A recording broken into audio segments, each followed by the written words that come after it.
name is Mia Sumer, and as you know, I am part of Bonds Management Group and Canadians and Refugees Building Bridges Together. And the main objectives of this project is to not only to raise awareness, to run advocacy campaigns, but also to establish a bridge, a human connection among Canadians and refugees. And in today's presentation, we are going to give you an update on Canadian immigration plans, especially after the new election, which was just held in a few months ago. And Justin Trudeau, who was in power from last, I would say, 9 or 10 years, and during his era, we have seen that the immigration policies, they were remained very aggressive. And as per the previous government's targets, if I talk about, it was around 500,000 per year. And that target was for 2025 as well. But we have seen drastic change in those targets. And we will discuss those reasons as well, why this happened. So let's just get into it. Now, the more recent targets for 2025 to 2027, there is a significant reduction in those numbers. For 2025, target is 395, which was previously 500,000 and subsequently in 2026 and 2027, but they have also reduced.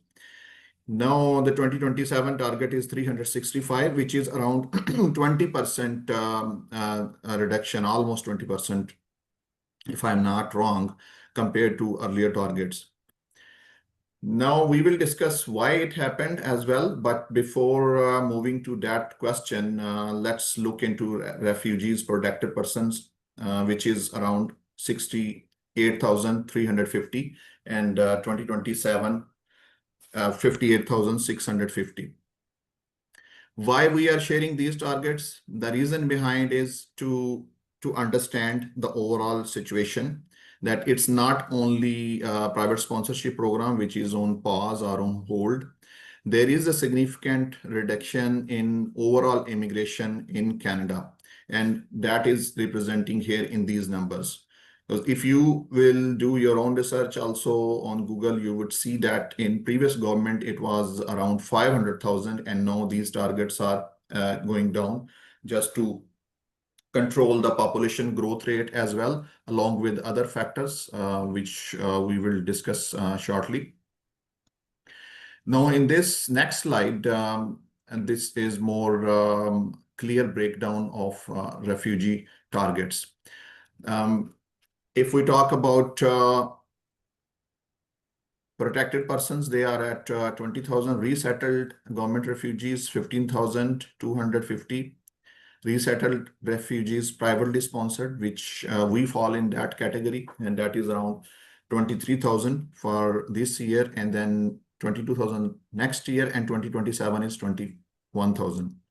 Overall, in terms of numbers, not a very significant reduction compared to the overall targets, but still more worrying aspect is that this is on pause as they are trying to understand or rectify few of those areas, I would say, but we are hopeful that it is going to open soon. But these numbers just give us clarity and idea in order to understand that overall immigration has been impacted. It's not just the refugees or Group 5 or private sponsorship program, which is on pause. We have seen changes across the board. Either it's students, either it's temporary work permits, either it's temporary resident visas, or even it's economic immigration. Everything is changed in 2025 and in next 2 years as well. Now, here let's talk about the rationale behind why this had happened. There are a number of factors behind this. First of all, I would say whenever there is an economic turmoil or there is economic instability in any country, then they have to revisit their policies. Either it's related to immigration, housing, jobs, or whatever, they have to revisit those policies. And here in Canada's case as well, and the current Liberal government having pressures from the opposition parties with regards to housing, jobs, employment for Canadians. So due to those aspects, also they have tried to start focusing on Canadians, and due to those reasons, also they have reduced those numbers. There are other factors also in other countries. Also, it's the same story, not only in Canada, like our neighboring country, which is United States of America. But thank God we are not having that worst situation in Canada. We are optimistic that these numbers are going to get back again, and they are going to open that pass. Now, specifically those priorities and objectives for immigration, which we have set in our Immigration and Refugee Protection Act, and that changes time to time as well, those targets. Then it depends on those particular regions, their needs as well. Sometimes you need more people in a particular province, and sometimes you don't need. So those also change time to time. Then international obligations and commitments, and also processing capacity. In recent years, we have seen that Canada is facing processing capacity as well. And many of you are aware, your applications, many are in long waits. And usually if they are not able to cope up with those waiting times, and sometimes we need to request those notes as well, and we need to request from our MPs to check the status updates. So that's another factor. And the lastly, which I already discussed, in order to integrate and retain newcomers, they need more housing, they need more jobs, and our government is trying their level best to solve those issues. And that's why those numbers, we have seen that there is a reduction in those numbers in this year and in last year. Now, here in this slide, we are trying to understand the major immigration programs for refugees. Usually, refugees can come to Canada through resettlement programs or by making an in-Canada asylum claim. But in our situation, most of our friends, they are outside, and it's not easier for them to do those in Canada asylum claims. So for us, private sponsorship programs, PSR, and under that Group 5, which is currently on pause. Community sponsors program, unfortunately, that's also on pause. And the third is sponsorship agreement holders. So that is open at the moment, but we understand that's not a piece of cake just to approach any sponsorship agreement holder, but at least that option is open.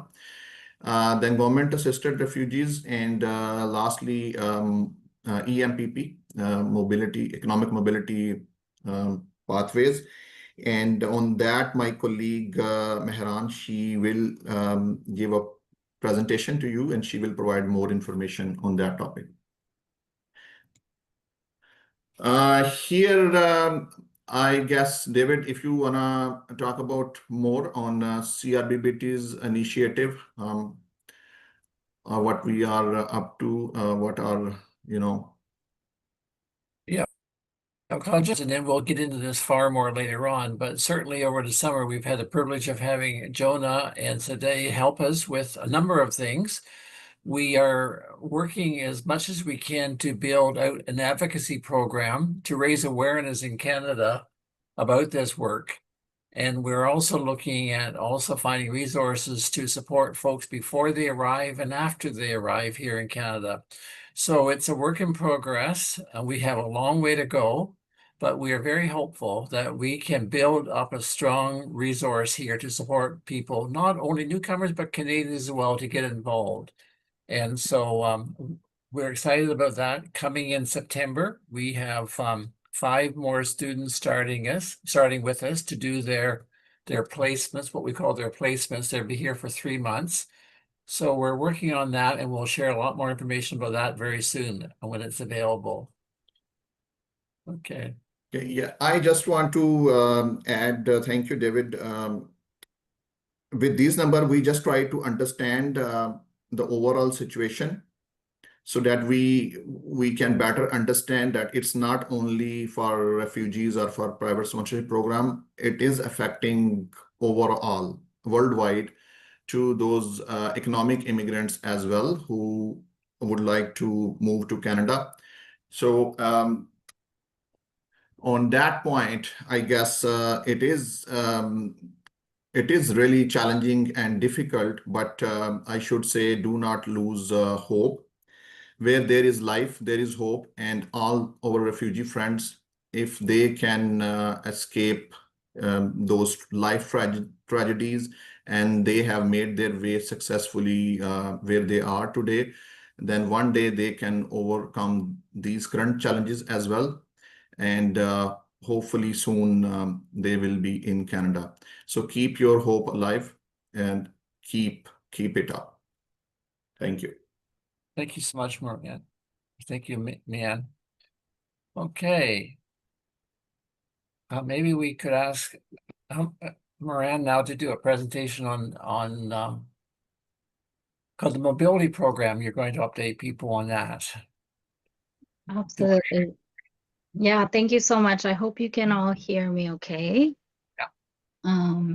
And thank you, Mian, for sharing the presentation and sharing the context.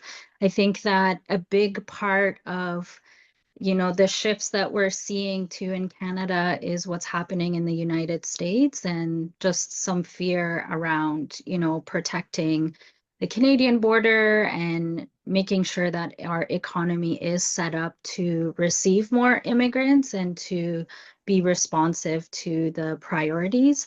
With immigration, we always know that it's always changing. So this might be the reality today, but next month or the month after, things can just change really quickly. And I think that with the new Prime Minister, Mark Carney, he's doing a lot of cleanup. And, we opened up the gates, if you will, during COVID, and we really utilized immigrant skills and talents, especially international students. And they removed a lot of the barriers. So this year, we're going to see a lot of barriers be put back in just to help restrict some of those. And it sucks. Like I know what it's like to be both on the side where you're applying to come to Canada or helping and sponsoring others and going through the journey. But like Mian said, like don't lose hope. There's people like David and Mian and Rebecca and everyone here that are advocating for you and are working day in, day out.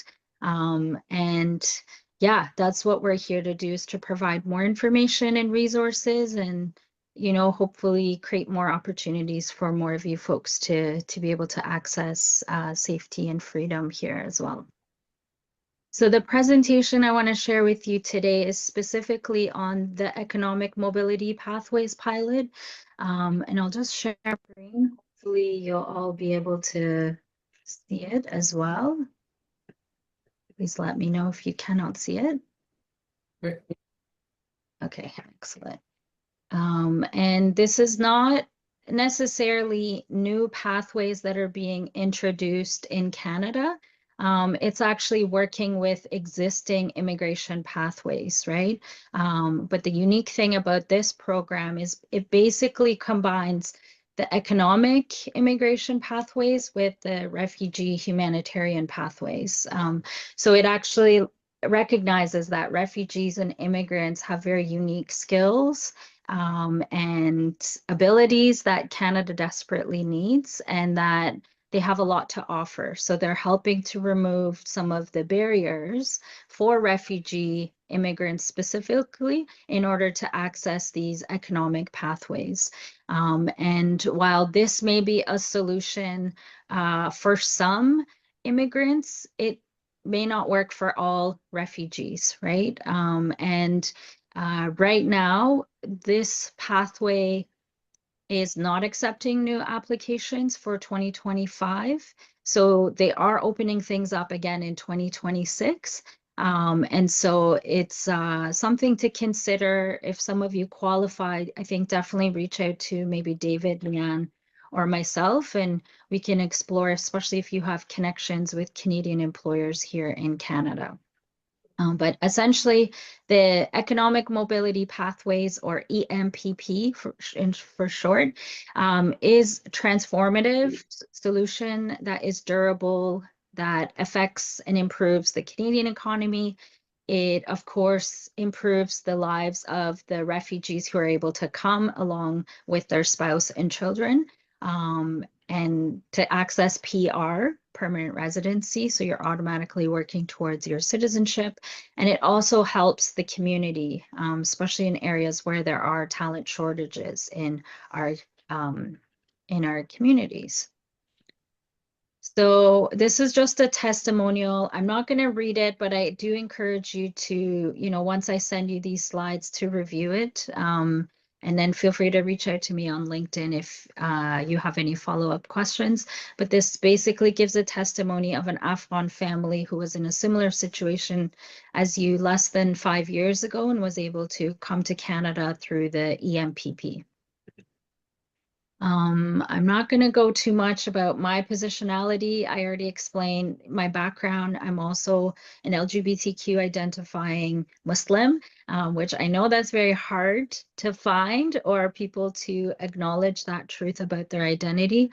So my practice really does prioritize LGBTQ Afghans or immigrants in general. And because I've had the unique privilege and opportunity to work on the EMPP as the first consultant in 2018 and do a lot of the work with the trusted partners, I bring that skill and knowledge to my practice as well. And I'm always looking to build relationships and networks. And that's how I met David and Mian, actually, because we learned that we're all three of us are working towards similar issues and barriers.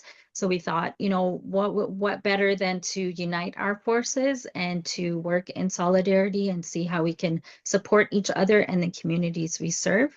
And so part of the advocacy I'm doing is to gather more allies and supporters. So hopefully you'll be able to join us in this movement as well. So I think what's really important, how EMPP was born, is to take some time to learn about that. We know that, there's over 120 million displaced people around the globe now. Only less than 1% actually access humanitarian sponsorship pathways, right? So 99% still don't have a solution. And it's really important for us to also remember that immigration resettlement isn't going to solve the problem. What we need to prioritize is peace building and making sure that, we're spending energies and efforts to prevent conflicts, prevent war, and to do what we can to ensure people stay in their homelands, which I know we all would prefer, right, if we had the choice. We also know here in Canada, there's a rapid aging and retiring population, and we need diversity in our workforce. We also know that the fertility rate is declining and is extremely low, which is 1.48 children per woman. The ideal number is 2.1, which means the woman replaces herself and her or their partner. Which makes it an ideal scenario. We also have a lot of folks that are entering age where they need greater care. So especially in areas of healthcare or trades, there's vast demands across Canada. And we know Canada is a land of immigrants, right? Canada actually was named by Europeans who came here many centuries ago, but it's actually the land of indigenous peoples. And so all the Europeans that came here and named this place Canada and have now built their laws and economies, they also are immigrants, right? And there are also those that were forcibly brought here, like the Black folks, to help build this country as well. So we know those are also factors that have contributed to where and who Canada is today. And then, you know, within the labor market or economy, we know there's many job vacancies. We know that rural and remote communities have challenging time recruiting and retaining staff, and there are acute talent shortages across the board. So that's why EMPP was created, to be able to solve a lot of these solutions, and to support refugees, but also support Canada and its communities and economies. So as I said earlier, it's kind of a hybrid model. The EMPP helps to address a lot of issues in a sustainable way, and it helps to offer a solution to refugees' displacement. And there are many ways for this program to scale. There's opportunity for employers and Canadians to also have their input on how this program shapes as well. And there are ways for you to also, you know, learn more about this program. And I've put links in this PowerPoint presentation, which I'll be able to share with you in the end as well. So the ways in which it removes barriers is through these facilitated measures. So we know that as refugees, we don't always have documents, or when you're fleeing war or conflict, you don't have time to grab your education credential, right? Your diplomas or all your documents. It also recognizes that refugees might have expired passports or no passports, right? So there are flexibilities that are offered through the advocacy that we've all done over the years in getting them to remove these barriers that help to level out the playing field with other immigrants. And so this was one of the fastest processing time. Initially, they mentioned that it would be 6 months processing, but now we're seeing more like 12 to 8 months processing from the time you submit your application. They're also waiving some of the fees, which also helps immigrants, and they are covering costs like the medical exam. And there are ways that you can also apply for loans when you arrive here as well to pay back flight costs and or access fees funds to get relicensed in Canada as well. So the work that I do, this is kind of going more into detail, but essentially we start with the community or an employer that identifies a need and gives us a job posting. Based on that job posting, we would then conduct a talent search and shortlist a number of candidates who would meet both the employer's eligibility requirements as well as Immigration, Refugee, Citizenship Canada requirements. And then once the employer reviews the CVs or resumes, they select the people they wish to interview. And so at that point, we would go to you, for instance, and say, hey, this employer's interested. Are you interested in being interviewed by them? If the interview is successful, if both parties are interested in advancing to the next step, which is to extend and accept that job offer, then that's kind of where the immigration consultants like Mian and I would step in to begin your application process. And there's also a lot of supports offered through relocation, arrival, and then there's check-ins that we could also offer both the candidates who are arriving as well as the employers across Canada.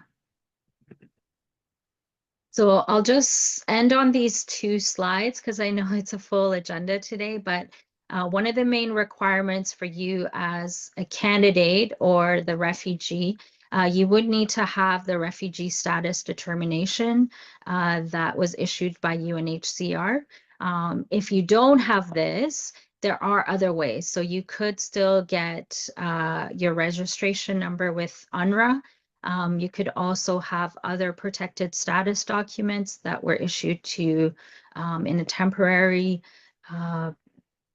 status within the trusted partner, or you could get a trusted partner referral letter. So there's specific nonprofits here in Canada who can do an interview to determine if you are in fact a refugee, which I know is a tough pill to swallow still for me, where you have to prove that you are a displaced person.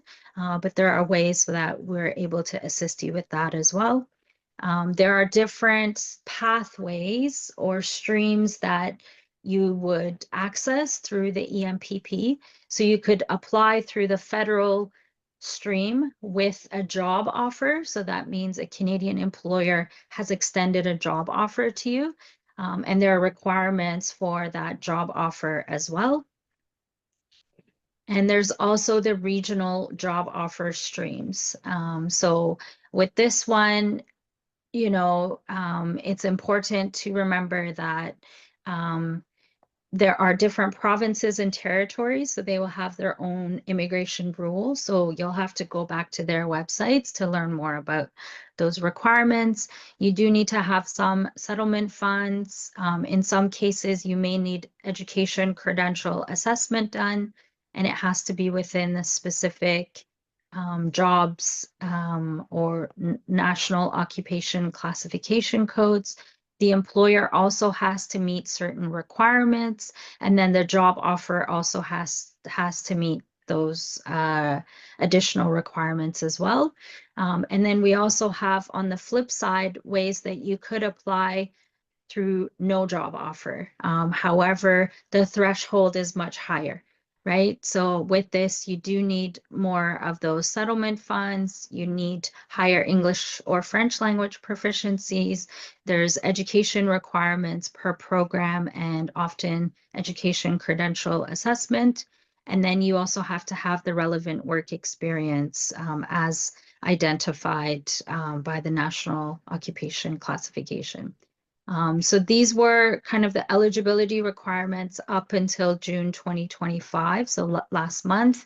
All the EMPP is currently on pause because we've reached the cap, the maximum level of applications that they would allow.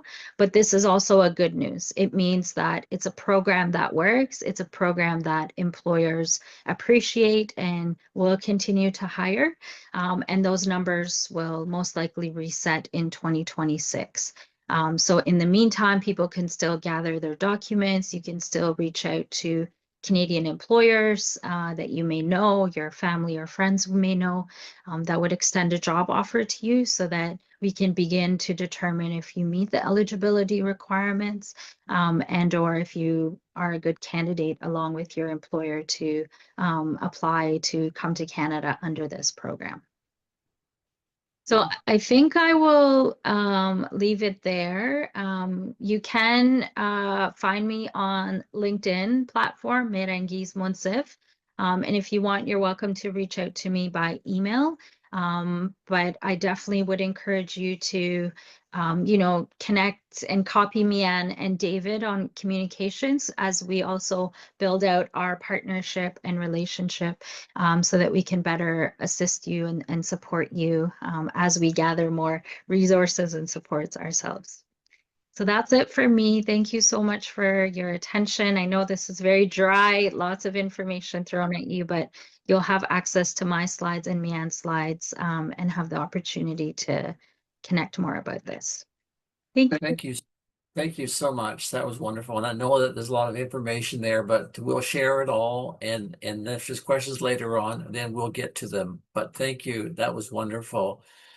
Now I want to ask Sadeh if she could. We're going to change the process a little bit now, and Sadeh is going to do a little presentation for us. I think that will be very helpful for all of us. And one thing to remember is that when we talk about stress and we talk about hope, we talk about health, it applies to all of us. not just folks that are not here in Canada, but it applies to all of us. You know, it's a major issue, and Sade is going to give us a little presentation, and then we'll move on.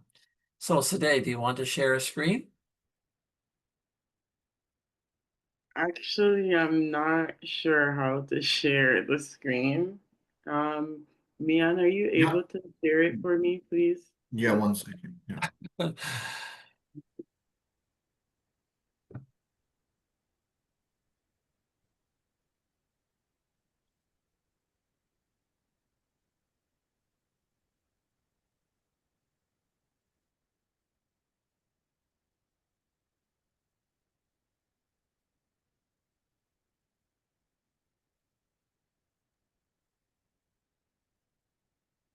There we go. Okay, so the presentation is about mental health and coping strategies because, everyone's facing the uncertainty of the pause in the programs that we have going on right now. Um, so to start, um, sorry. 1 second. Yeah. Okay, so the pause in the program, everybody knows that displaced immigrants and refugees are currently in Indonesia awaiting resettlement, and there's been delays with that program. And then we were also talking about the EMPP program, where that's another pathway that could be explored. Um, Understanding mental health. Mental health includes emotional, psychological, and social well being, and it affects how we think, feel, and act. And mental health challenges are normal during these times of stress and uncertainty, just so everyone doesn't feel overwhelmed or that they're out of the norm. Like these things do happen.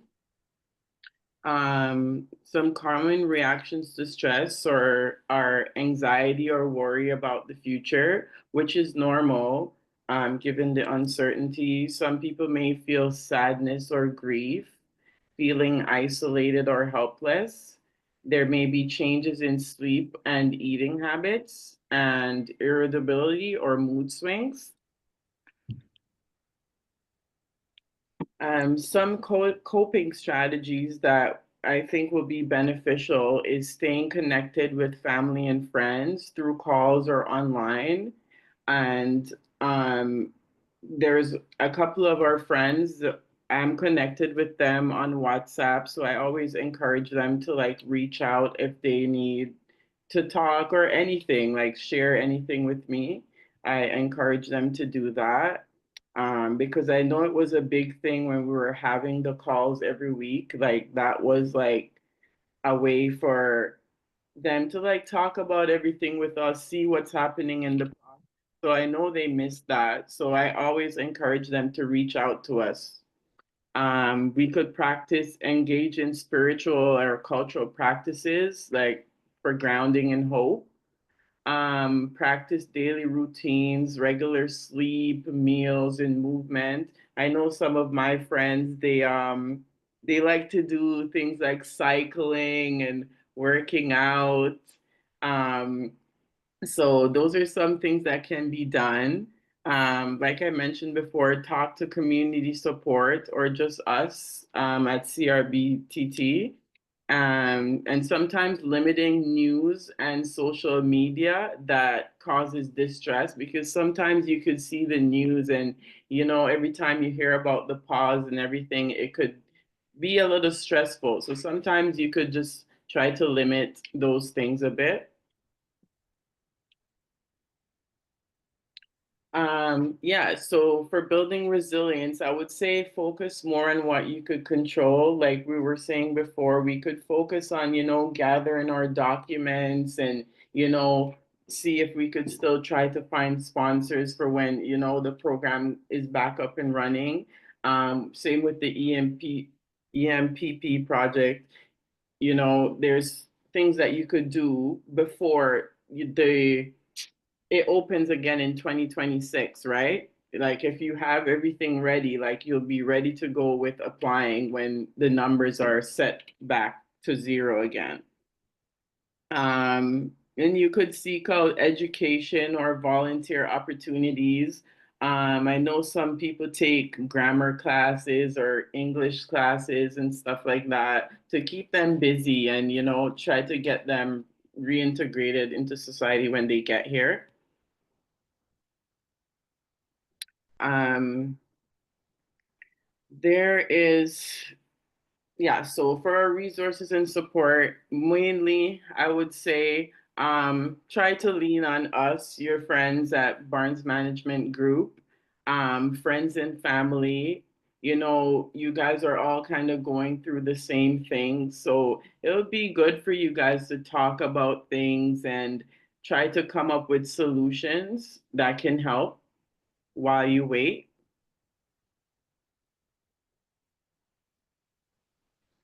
The most important thing is that you're not alone and we're here to support you. And taking care of your mental health is important and courageous. And together we could navigate this time with strength and compassion. And just reach out. Like I said, we're always here to help. Thank you so much. Very good. And this will be shared with you as well so that you'll see this. Okay, the last presentation, but it will be very interesting for us, is Jonah is going to do a couple of things. He's got two different presentations actually. So Jonah, do you want to kick off and share your screen and maybe describe a little bit of what you're going to do? Yeah, hopefully I have enough time for this. Oh, yeah, you do. We'll go over if we need to a little bit, so it's okay. Okay. Well, the first little presentation I want to do was about learning languages. So I know a lot of you maybe new to English or want to get better at English, for instance. Can everyone see my screen properly? Is that working? Yeah, perfect. Yeah? Yeah, yeah. Okay, so yeah. Yeah. So I used to try to learn languages.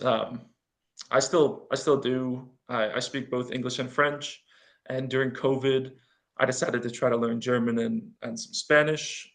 So these are some of the strategies that work for me after kind of trying it on my own without lessons or anything like that, without formal lessons. So I kind of made my own lessons plan. The Basically, I'm going to touch on the biggest barriers to learning, but this is also going to have kind of prescriptive kind of advice for people as well if you want to learn new languages. So the first thing we're going to talk about are time constraints.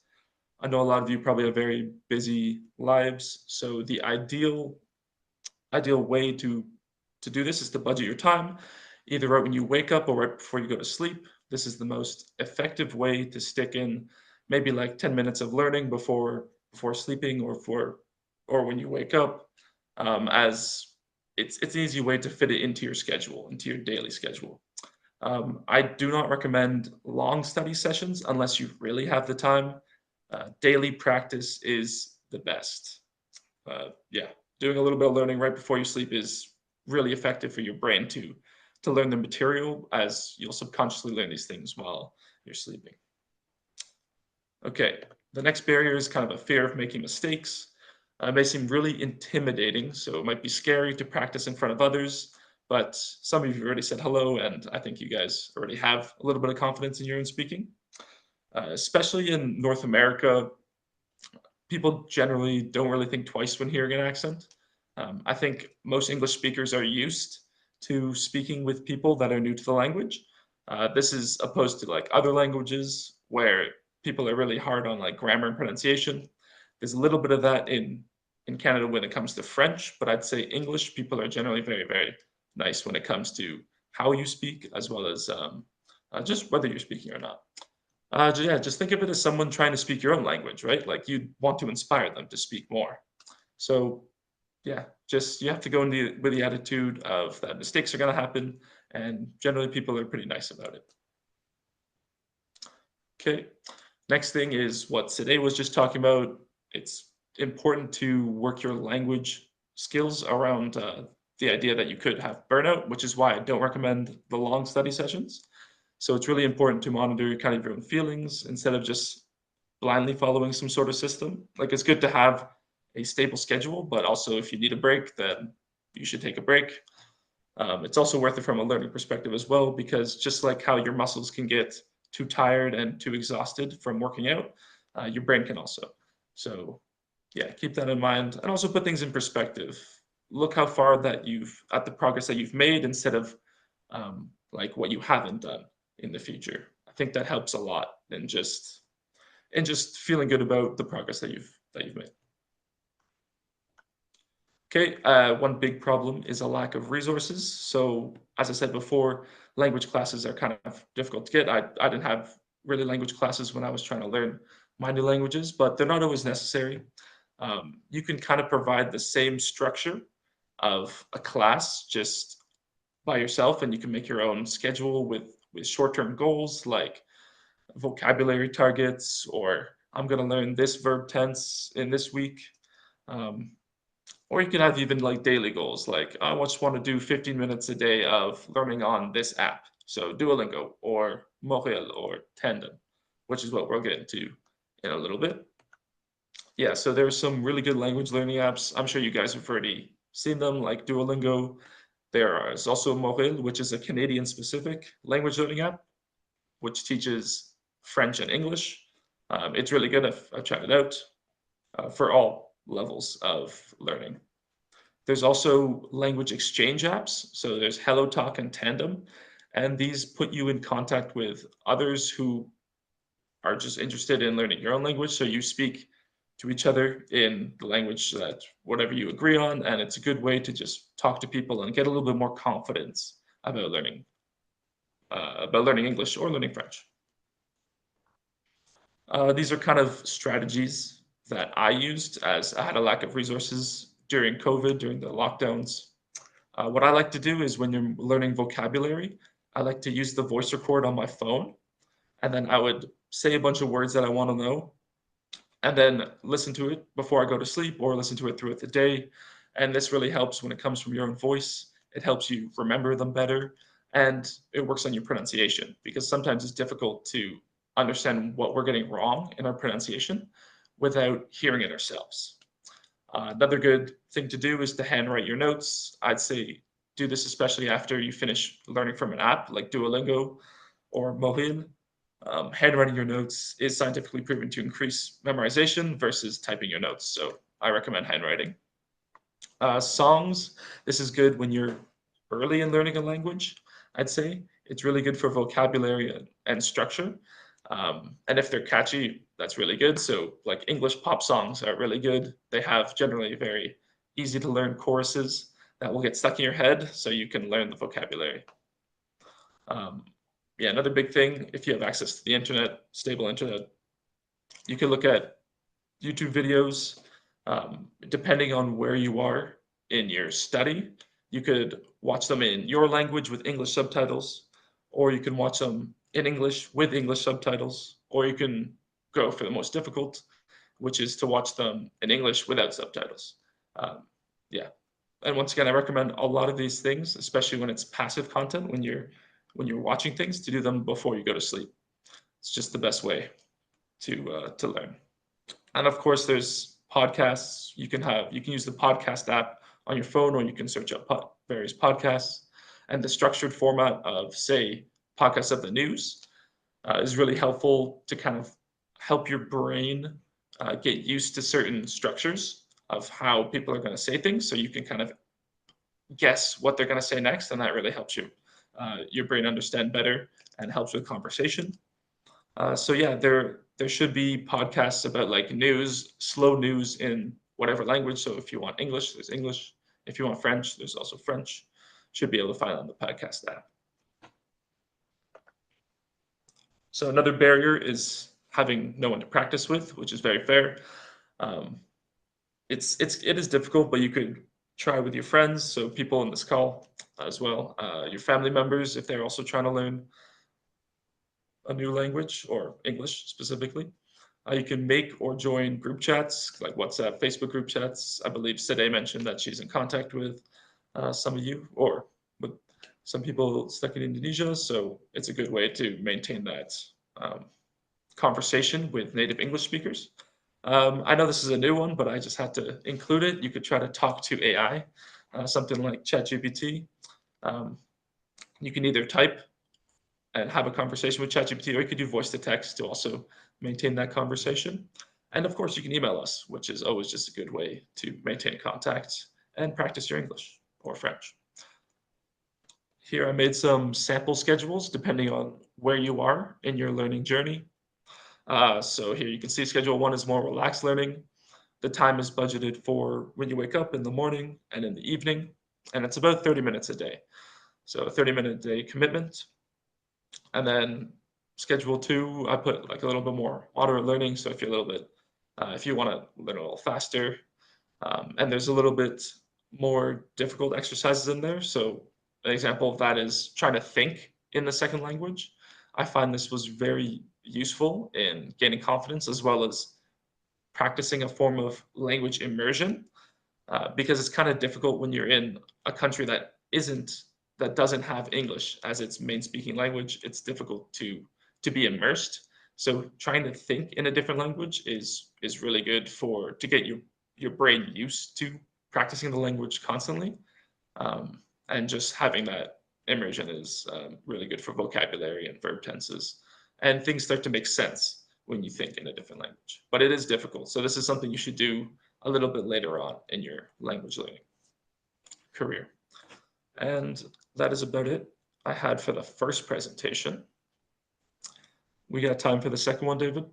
What do you think? Absolutely. That was wonderful. Thank you so much. And yes, please go ahead. The next one will be a little bit light for all of us, I think. So go ahead. Yeah, I kind of just want to end off with something fun, a little bit of a quiz about Canada. Feel free to type your answers in the chat. I won't be able to check the chat because I'm full screening right here, or you can just open your mic and answer. So I prepared like 10 questions. All right, so the first one, what is the symbol on Canada's flag? Is it A, an oak leaf, B, a maple leaf, C, Rocky Mountains, or D, a birch canoe? Where is David? This is your time to shine, David. No, I think Ramat must have an answer for this one. He answered already. Yeah, Oh, you got it right. Oh, okay. Okay. Yeah, so the answer was B, maple leaf. I'll give a little fun fact. Canada is the maple tree, which produces maple leaves, also produces maple syrup, and Canada is the largest producer of maple syrup in the world. Oh, Very wow. cool. Specifically Quebec. So Canada does about 80% of the world's maple syrup, and Quebec is 70% of that. So Wow. a lot of maple syrup. Okay, what is the? At least I never knew that. Oh yeah. There we go. Everyone's learning something. Thank you. Okay, what is the capital of Canada? This one might be a little tricky. Yeah, Rahmat Ali answered C. See? Yep, that is the correct answer. The capital of Canada is Ottawa. I guess I'll give a little historical information on that. The reason it's not Toronto, Kingston, or Montreal is because the British or the Canadian government at the time, or the British government, they thought that Toronto, Kingston, Montreal were too close to the American border, and thus they could be invaded by America. So they decided to put the capital a little bit inland, a little bit inside the country more, to have more protection from an American invasion. Wow, how insightful. Yeah. Also, another reason is that Ottawa has both French and English, and they didn't want to favor Quebec or Ontario and create more problems between Quebec and Ontario, so they decided on a city that was on the border of Quebec and Ontario. Wonderful. So what year did Canada officially become a country? This one's a little bit more difficult. I'll give a hint midway through. So Canada in 2017 celebrated its 150th anniversary. That might be a little bit of help.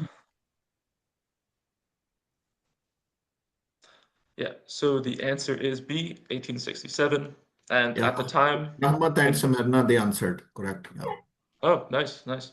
Yeah, Fantastic. and at the time when Canada became a country, it was really only 4 provinces. As you can see in the pictures, Quebec, Ontario, New Brunswick, and Nova Scotia. It was only till 1949 when the Canadian borders were the same, or that they finally became included Newfoundland and all the other provinces. So Wow. yeah, Canada was very small at the start. All right, what is the name of the national anthem of Canada? So they sing this at all the sports events right before the athletes start playing, if there's a Canadian team involved. Hmm.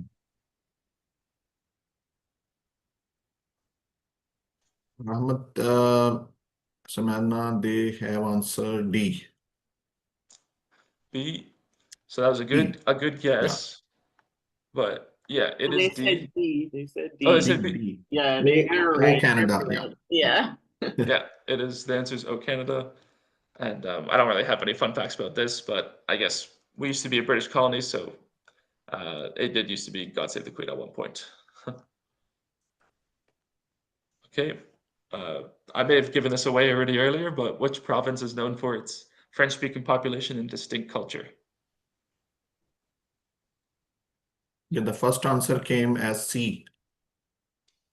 Yep, that is the correct answer. It is C, Quebec. Quebec was originally colonized by the French in early 1600s.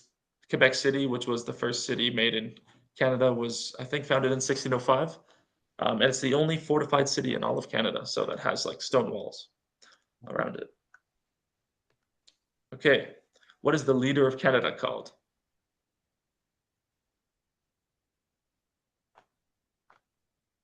The first answer is D. You said D? Yeah, it came from yeah, Mahdi, Rahmat. Yeah. Yeah, that's the correct answer. Prime Minister, this is I guess historically speaking, this comes from the British government system, parliamentary system, where you have a prime minister that's elected by a cabinet, with a cabinet. How about this one? What famous waterfall is located on the Canada-US border? Mm. It's a very nice destination, especially if you're in Toronto. You can drive about an Okay. hour and a half, get there. Many people replied B, option B. Yep, that is correct. It is Niagara Falls. One of the biggest waterfalls, if not the biggest. I'm not sure about that. But the interesting point there too is that the Horseshoe Falls is on the Canadian side, right? And it's Oh yeah, yeah. It is that's kind of too, but yeah. yeah. It gets called Niagara Falls for sure, but the Horseshoe Falls is what we consider to be the best out of the two. Yeah, one of Yeah. the beautiful. Yeah. There's like a horseshoe, you can see it right there. Okay, what crop is grown the most in Canada? I gave a little bit of a hint with the picture, but So the answers are coming as A and D. D. Yep, so the correct answer is A, so it's wheat, at least by tons. For D, corn. Corn is grown the most in the United States, especially in their Midwest region. But for us, in our Midwest region, I guess you could say the prairie provinces, wheat is grown the most. We export wheat, actually. And here we go. This is kind of a funny one. What animal is commonly found in Canadian cities? It's this little guy right here. Aw. The first answer is C. Yeah, C is the correct answer. It's the squirrel. Pretty much in all Canadian cities, I think you'll find some squirrels. I don't know about out west, but definitely in Ontario, Quebec, and the East Coast. Yeah. Very good. Okay, and that's all for the presentations. Thank you for. Wonderful. I guess we learned a lot as well. That's good. That's wonderful. Yeah. Well, thank you so much. It's been a real pleasure for us to finally get reconnected again. And we want to do more work over the next few weeks to plan out for the fall. And what would always help us if we could get some feedback from you, as well as what types of things you would like to see as we plan for the fall activities. We're doing our best. We're still trying to get more resources together to help out more. But it would be wonderful to hear any comments. You can write to us in the Canadian Connections app. But we really look forward to planning more of this in the future.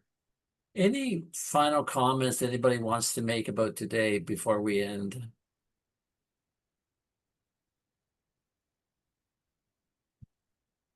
So nice to see some of our friends here that we haven't seen for a while. Oh, there's Ramat, please, Ramat.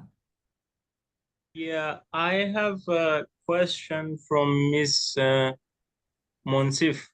So yeah, IOM actually introduced this EMPP program like around 6 months ago. They came to our accommodation. They tried to explain the whole process. And the only challenge that we come across was the credential and the documents that a refugee needs to have from his experience and as well as the education. Because most of the refugees, they have worked in different trade works as a builder, as a carpenter, a stone cutter, and many experience they have. But the thing is, like, they do not have any credentials. They cannot prove it. So that's where they stuck. So is there any way to work around it? Yeah, thank you so much, Rahmat, for the question. So I'm not sure when they would have come in to do the presentation for you, but they have made revisions based on what happened in the first phase of the pilot and introduced the federal pathway stream. And so this one, the ECA, the Education Credential Assessment, is not required in order for you to be eligible. And in terms of work experience, there are alternative documentations that you can provide when you don't have pay stubs, which is a very Canadian or American thing to request. So you could, if you had bank notes or transfers that were coming in from the same place for your pay, if you had employment letter, so from the person that employed you for the years, that could write an affidavit confirming, or if you have other proof, whether it's emails or other ways that you may have conducted business that you could submit as proof. So these are all alternative forms of proving that you had work there. Even self-employment counts, or 2 part-time jobs instead of 1 would also be recognized if it relates to that work experience. So I hope that helps. Thank you so much. That was very helpful. And we'll be coming back more and more to this topic, I'm sure. I see one more question before we end. Levin? Okay, thank you. Thank you, everyone. Thank you for giving me these opportunities. And actually, the presentation of today was really nice. And the first presenter was also motivating us of having hope. That's the last thing that he ended up. He ended up saying that they have hope that everything will be okay. And actually, we have hope, and we are very, very excited. Having you Canadian friends and coming on this Zoom, standing as we refugees, it is something that we appreciate too. We appreciate. And the second thing, it is I have seen also uh, someone, madam there, she was teaching about mental health, and for us with the mental health, we think a lot. We think a lot, and with this thing of what happened, it is really disturbing most of us with this. And the last one is we thank you. We thank everyone who. Thank We you. thank everyone. We thank you for supporting us, and we really appreciate. And we did it. That is my what I can end up with. We thank you. Thank you very much. Thank you so much for your kind words. Thank you. Yeah. And I see Abram going to make a comment. Abram, can you hear us? Yeah. Yes, I can hear. Can you hear me? Yes, wonderful. Good to see you. Yeah, thank you very much. Okay, my question is to Monsaf. Monsaf, is it correct? Yeah. Mhm. Okay, Monsaf, my question is to you. Last time EMP has two categories, which is one is a job offer letter, the other is the without job offer letter. And now the without job offer letter is not available and job offer is available. But the problem is with both the category is without job offer letter, you need to prove the funds, which is not easy for the refugees to prove. And when we talk about the job offer categories, to get the job offer letter is very, very tough. That is the very big questions. And where to find that job offers, nobody knows, I think. And how to get it is very, very tough. And could you explain that how we can get that those job offer letters? In Yeah. 1 minute. A great question. I'm still trying to figure that out, Abraham. Yeah. Um, Yes. so I do want to clarify that there's more than two streams within EMPP. There's multiple if you count each of the different provinces, but there is at least four. So there's the federal no job offer, federal job offer, and then there is the regional. So each province or territory will also have a job offer stream. And it relates to each province, and then the Atlantic immigration pilot is also its own pathway as well. So each have different requirements. So that's why it's the job of immigration consultants or lawyers that you work with that will help you clearly identify which ones you're eligible for. I can tell you that part of Monsef Immigration Consulting and Barnes Management Group coming together was actually to do just that, to unite our forces to see how we can identify more Canadian employers across the country who have a big heart, who see the value of hiring immigrants and refugees, and who are, committed for the long haul. And I can tell you that they are out there because there's, over thousands of people that have been able to move to Canada through this program. Most commonly, it's small to medium-sized businesses. Most commonly, it's immigrant-owned businesses, and those that are desperate in talent shortages. So just a couple weeks ago, I met with the Peterborough County staff, and they are looking to hire international talent to help the healthcare sector, or hire truck drivers, or there are people looking for bakers and butchers that they can't find here in Canada. So they are out there. I think if you're able to chat with your friends and communities, or even do research online to see who has these job postings that have been online for over 5-6 months. That's been a good start for me. But it's mostly through those personal relationships. That's the most effective way to get those job offers. Thank you so Yeah, much. yeah. My next question is, I think we might have to. Oh, I'm sorry. Yeah. For example, if a employer has a vacancy, and do you think that he can wait for 1 year or 2 years for refugees to get visa and come down to Canada?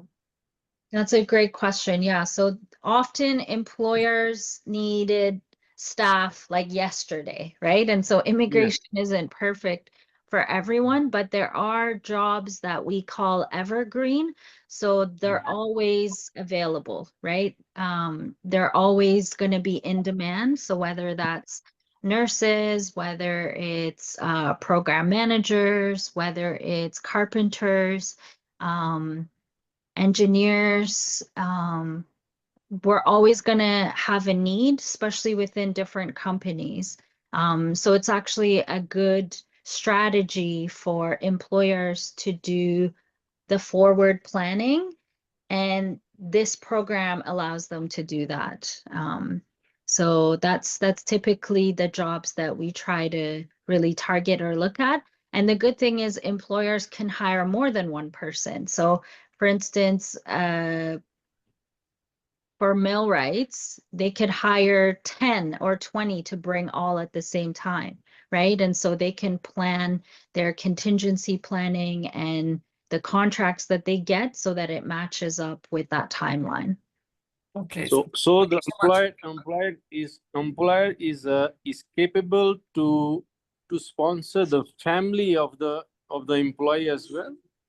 So they don't sponsor the family, they extend a job offer to the candidate. And when we submit the candidate's application, if they have a spouse, common law, conjugal partner, and or children, we're able to insert them into the application so that they would all arrive together at the same time.